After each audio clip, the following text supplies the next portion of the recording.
కేతిరెడ్డి పెద్దారెడ్డి ఫ్యాక్షనిస్టా పిరికివాడా? అంటే ఫ్యాక్షనిస్టా అంటే ధైర్యవంతుడా పిరికివాడా అనేసి. నేను ధైర్యవంతుడే అని చెప్తాను. కానీ కేతిరెడ్డి పెద్దారెడ్డి ఫ్యాక్షనిస్టు కాదు, పిరికి పంద, పిరికివాడు. ధైర్యం ఉంటే బస్తీ మీద సవాల్ తాడిపత్రులకు అడుగు పెట్టమను అని జేసీ ప్రభాకర్ రెడ్డి గారు, మాజీ ఎమ్మెల్యే జేసీ ప్రభాకర్ రెడ్డి గారు సవాల్ విసిరారు కదా. మరి ఎందుకు వెళ్ళలేకపోతున్నారు మీరు?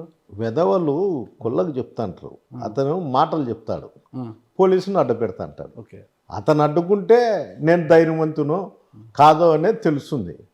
ఎప్పుడే కానీ నేను ఇప్పుడు ఒక 7-8 సార్లు ప్రయత్నం చేసింట.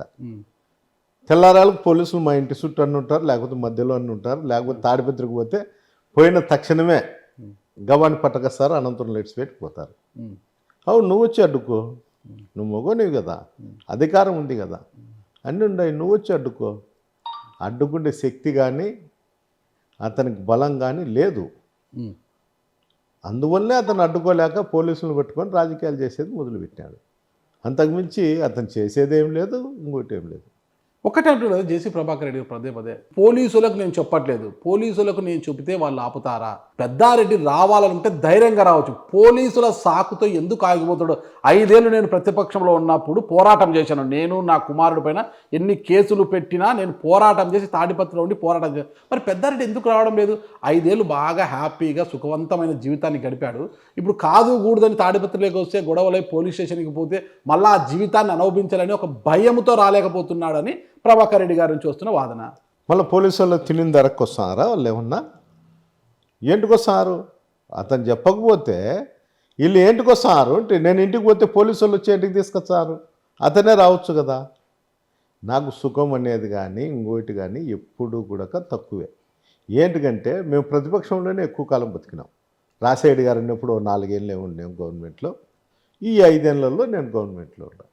ప్రతిసారి అంటే నేను దాదాపు 85-86 నుండి ఈ రోజు ఉడక మేము ఎప్పుడు ప్రతిపక్షంలో యుద్ధం చేసేవాళ్ళమే. ఎప్పుడు మాకు ప్రతిపక్షం చేయడం లేదు, అస్త్ర సన్యాసం చేశారంటున్నారు కదా. ఎవరు చెప్తాంటారు? ఎవడు గుద్ది వాడు చెప్తాంటారు. పోలీస్ అధికారులకు చెప్పవను. కోర్టులంటే గౌరవం లేదు జేసీ ప్రభాకర్ రెడ్డికి, ఇలాంటి నిందలు ఎందుకు? నాకు కోర్టులంటే గౌరవం ఉంది, పోలీసుల వ్యవస్థ అంటే నాకు గౌరవం ఉంది, చట్టం అంటే నాకు, రామను పెద్దారెడ్డిని చూసుకుంటాము అని అంటుంటే కూడా మీరు ఎందుకు అసలు ఇప్పుడు మీ పార్టీ నాయకత్వం ఉంది, మీ పార్టీ అధ్యక్షులు ఉన్నారు ఇక్కడ, ఎందుకు వాళ్ళ దృష్టికి తీసుకెళ్ళి ఒక్కసారి అందరిని పిలుచుకొని మీరు పొలమని ఒక గుంపుగా పోలేకపోతున్నారు తాడిపత్రులకి? ఇప్పుడు రాజకీయాలు వేరు, తాడిపత్రి పరిస్థితులు వేరు. ఓకే, ఏదన్నా కానీ నేను ఎదుర్కొంటా అనే ధైర్యం నాకుంది. ఆడ ఉన్నది కూడా ఒక మనిషే కదా, అదేం వేరే ఇది కాదు, భూతం కాదు, దయ్యం కాదు, ఆడున్నది ఒక మనిషే, మీలాంటి ఒక మనిషి. అక్కడ ఎవడన్నా కానీ నేను పోతా అంటే పోలీసులు అడ్డుకున్నారు, కానీ ఇంతవరకు నన్ను అతను వచ్చి ఎప్పుడు అడ్డుకోలేదే. మీరు ఒక సమూహంగా రండి, మీ పార్టీ నాయకులు. సమూహం అవసరం లేదు.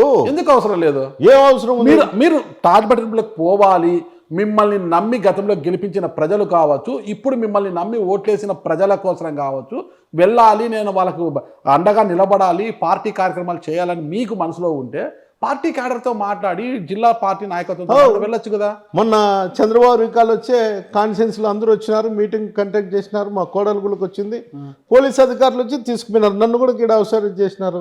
ఇవన్నీ ఏంటి జరుగుతుంటాయి?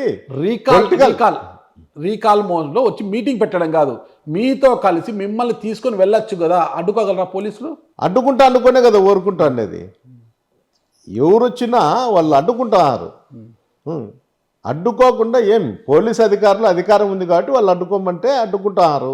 లేకపోతే ఆ రోజు నేను కూడా ఆ విధంగా ఆలోచన చేసిందంటే ప్రభాకర్ రెడ్డి కూడా ఎన్ని రోజులు ఉందో, ఎన్ని టైంలు ఉందో అతనికి కూడా తెలిసిందు. అయినా కూడా పిరికి పొందా కరోనా పోయేంత వరకు తాడిపత్రులు అడుగు పెట్టలే. అది ఎవరు ఇంతవరకు ఆలోచన చేయడం లేదు, వాళ్ళ కార్యకర్తలు కానీ నాయకులు కానీ. మేము ఏమనలేదు ఆ రోజుల్లో, కాబట్టే ప్రభాకర్ రెడ్డి అనేవాడు వాళ్ళ కార్యకర్తలకు వాళ్ళ నాయకులకు అవసరం లేదు. ఆ రోజు మేము ఎవరిని కార్యకర్తలను మిగతా వాళ్ళ జోలికి పోలేదు కాబట్టే వాళ్ళకి లీడర్ మీద ఆధారపడాల్సిన అవసరం లేకపోయింది. అది అప్పుడు కూడా మేము ఇట్లే పోయింటే ప్రభాకర్ రెడ్డి ఎన్ని రోజులకు వచ్చిందో అతనికే తెలిసింది. ఆ రోజు అధికారం ఉన్నప్పుడు దమ్ముగా కాళ్ళు వేసుకొని జనాలు వేసుకొని వాళ్ళ ఇంటికి వెళ్ళిన మీరు ఈరోజు అదే దమ్ముగా ఎందుకు తాడిపత్రి మీ ఊరు కదా, తాడిపత్రులకు వెళ్ళలేకపోతున్నారు? వెళ్ళలేకపోతా అంటే పోలీసులు వచ్చి అడ్డపడతా అంటే ఎవరేం చేస్తారు? నేనే కాదు, మంచి మంచి మహానుభావులు పోలేకుండా పోలీసులు జిల్లాలో ఎవరికి లేదు కదా, జిల్లాలో ఎవరికి రాని ఇబ్బంది తాడిపత్రిలోనే ఎందుకు వస్తుంది?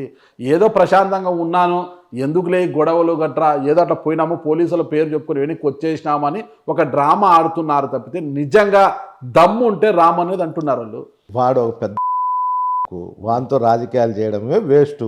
ఇంకొకటి కానీ మా చేస్తారు కార్యకర్తల కోసం మా వాళ్ళ కోసం నేను చేయాల్సిన పరిస్థితి వస్తుంది. అంత వెధవనా కొడుకుతో ఎవరు చేయలేకనే అందరూ అస్త్ర సన్యాసం చేసి ఉండామంటే ఉండాము, పోయినామంటే పోయినామని వండుకొనే వాడు ఈ స్థాయికి ఎదిగినాడు. ఈరోజు నేనంటే భయం కాబట్టే అతను స్వయాన అతను నోటితోనే చెప్తాడు వాళ్ళ కుటుంబం తప్ప ఎవరైనా ఉండొచ్చు అంటే ఇంక వేరే వాళ్ళు ఉంటే ఇంక అతను ఏ విధంగా ఆలోచన చేస్తాడని నాకు తెలియదు. కానీ నేనైతే ఏంటికి అంత భయం, ఉలిక్కి పడడము, భయపడము, పోలీసులను తెల్లారి నుండి ఫోన్ చేయడము, వాడు వచ్చినాడని చెప్పడము. చెప్పాను, ఫోన్ చేయి ఎస్పీ గారికి, ఏం పెద్దారెడ్డిని ఎందుకు పంపిరా మీరు, ఏంటి కట్టపడతారని చెయ్యి చెప్పవను. ఇట్లే నేను రాకపోతే అడుగు. నేను గ్రామాలలో ఉండేవాడిని, ఇట్లా వాళ్ళని చేసి ప్రవగడాలను కోకొల్లలు చూసినా నేను. వీళ్ళు ఏ రోజు కూడా అందరిని అడ్డ పెట్టుకొని బతికిన వాళ్ళు నాకు అడ్డ పెట్టుకోవాల్సిన అవసరము లేదు, ఇంకోటి కూడా లేదు. నేను స్వయంగానే నేను వాళ్ళ మీద ఫేస్ చేసే ధైర్యం నాకు దేవుడు ఇచ్చినాడు. ఈ గ్రామం చుట్టుపక్కల ఉండే గ్రామాలు ఇప్పుడు కూడా తాడిపత్రి కాన్స్టిట్యూన్సీ ఉండే వైఎస్ఆర్సీపీ నాయకులు కార్యకర్తలు ఈ రోజు కూడా నాకు భరోసాగానే నిలబడినారు. మీకు భరోసాగా నిలబడ్డారు, మీకు అంత ధైర్యం ఉంది కదా, మరి ఎప్పటికైనా జేసీ ప్రభాకర్ రెడ్డి మీద పైచేయి సాధించాలని అనుకోవాలి. కానీ ఇంకెంతకాలంతో 3 ఏళ్ళు చచ్చిపోతాడు, ఆ తర్వాత ఏంటి పరిస్థితి అంటే ఈరోజు జేసీ ప్రభాకర్ రెడ్డికి ఎదురుగా నిలబడి పోరాడే ధైర్యం లేకుండా ఆయన చావును కోరుకోవడం ఏంటి? మీరు నాకు అర్థం కాలేదు. అంటే ఆయన చచ్చిన తర్వాత మీరు ధైర్యంగా తిరగవచ్చానా ఆయన లేకపోతే? వాని గురించి మాట్లాడమే నాకు సిగ్గుచేటు. మీరే నాతో వాని గురించి ఉచ్చరించే విధంగా ఆయన ఒక మాజీ ఎమ్మెల్యే, మున్సిపల్ చైర్మన్ అండి, పట్టణ మొదటి పౌరుడు అతను టౌన్కి, ఆయన తాడిపత్రి టౌన్కి ఎలా అంటే ఎలా మీరు? ఆయన మాజీ ఎమ్మెల్యే మీకు తెలీదా? తుమ్మంపల్లెలో పంచాయతీ వ్యవస్థ ఉన్నంత వరకు ఉన్నప్పటి నుండి ఇంతవరకు ఇనామినేషన్ అవుతుంది అంటే ఏమని అర్థము? వాడు ఎట్లయితే ఆడు భయపడించుకొని అంగళ్ళ మూసేసి ఇంకోటి చేసి పోటీ చేసిన వాళ్ళు కూడా ఇట్లాంటి విధవలతో ఏంటి మనకు సమస్యలు అనుకోబట్టే వాడు చేయనాడు. ఫస్ట్ సారి నేను అక్కడ పోయిన తర్వాతనే ప్రజాస్వామ్యంగా పద్ధతిలో ఎలక్షన్ జరిపితేనే నాకు 16 వానికి 18 వచ్చినాయి. ఓకే, వాడు జరుపుకొని ఈరోజు జరుపుకొని మళ్ళా కావాలంటే ప్రజాస్వామ్యం చేతగానోడు బెదిరించుకోవాలా, పోలీసులను అడ్డ పెట్టుకోవాలా, చేసుకోవాలా తప్ప రెండోది ఏం లేదు. పోలీసు వాళ్ళు ఇంటికి వచ్చారయా, ఈడు ఏడ్చకపోతే ఈయన కొడుకు పోయాడు లోకేష్ చంద్రబాబు కాళ్ళు పట్టుకొని ఏడ్చాడు. మా వింద 100 కేసులు ఉన్నాయి, 50 కేసులు ఉన్నాయని. వాళ్ళు కూడా చంద్రబాబు నాయుడు కానీ లోకేష్ కానీ ఆలోచన చేయడంలే. ఏంటి ఉన్నాయిరా ఈ 100 కేసులు, ఏం చేసినాడు, పార్టీ కోసం చేసినాడా, ఏంటి కోసం? వాడు దొంగతనాలు చేసినాడు, BS3 BS4 లారీల కోసము ఏడాడ కొట్టుకొని వచ్చిన దాని కోసం కేసులలో పెట్టినారు. ఈడీ ఇచ్చింది, CBI ఇచ్చింది. తాడిపత్రి చరిత్రలో ఎప్పుడు రాలే.